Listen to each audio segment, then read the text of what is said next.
there's a Facebook site called facebook.com/dostur.eg, which is where people could download the draft of the constitution in Egypt, could participate in 5 different topics, and they could see on a map how citizens are participating. They could see also the citizens' response. They could vote for those citizen response. And since this was integrated to Facebook, we have a lot of demographics. Well, we receive around 68,000 participants, and we have demographics. We know how many female, how many male, which ages they had, and at the end there were 981 editings. Demographics, it's very important for institutions to make decisions who should they target. However, it's sometimes the most important thing is not to get in this kind of projects is not to get the demographics. The most important thing is to get the report.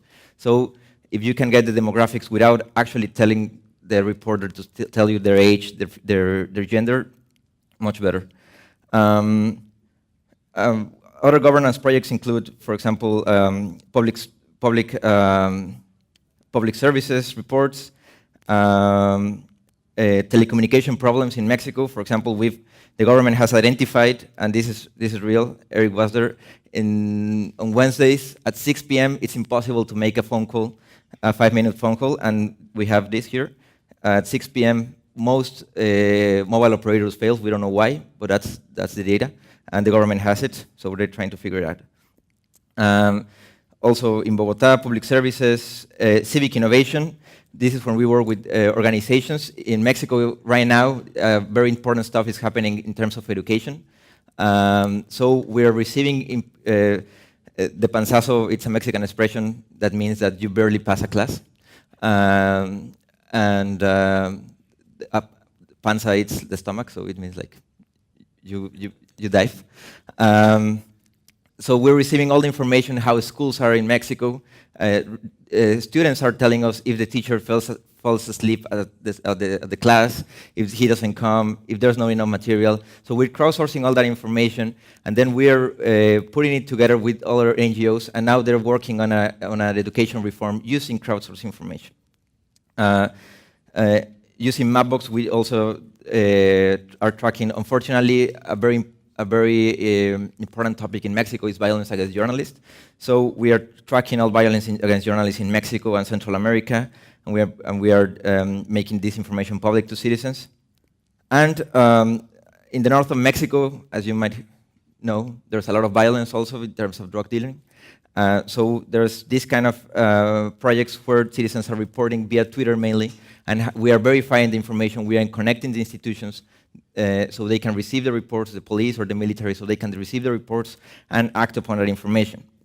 There's a tool, unfortunately, we have to create this tool, where citizens can track best route to go to for point D to point B, not based on the shorter distance, but based on the less probability to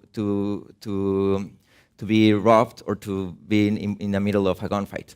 And this is a very, very powerful tool that is actually helping in the quality of life in Monterrey. So I'm going to, perhaps later or tomorrow, I can show you a real live demo of the platform. I just wanted to show you how it works and what can it be done with it. Right now, we are in the middle of trying to launch a new product. We have identified that it's very sexy to be involved in politics. It's very sexy to be involved during the election time. But when an election, after election happens, then we don't care about our government anymore, and we stop being involved. So somehow we need to make bureaucracy or the government sexy also. So citizens can be also involved in governments, and because that's where the real work happens. We can't do without our governments. So we have to make them more effective and efficient. So we're trying to create this tool for citizens to create their own communities. The idea for it right now it's in beta mode. It already works on iPhone, But the idea for it is for citizens to create their own communities around any topic they want and start sharing information about that particular topic. It tried to be focused about neighborhood stuff, so citizens can participate and say what's going on in their neighborhood, if there's a problem or a party or whatever.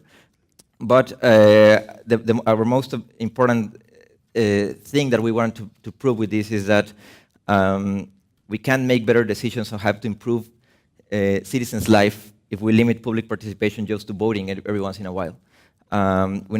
We are not consumers, we are citizens, and we cannot fix government if we don't fix citizenship. So these tools are trying to do that.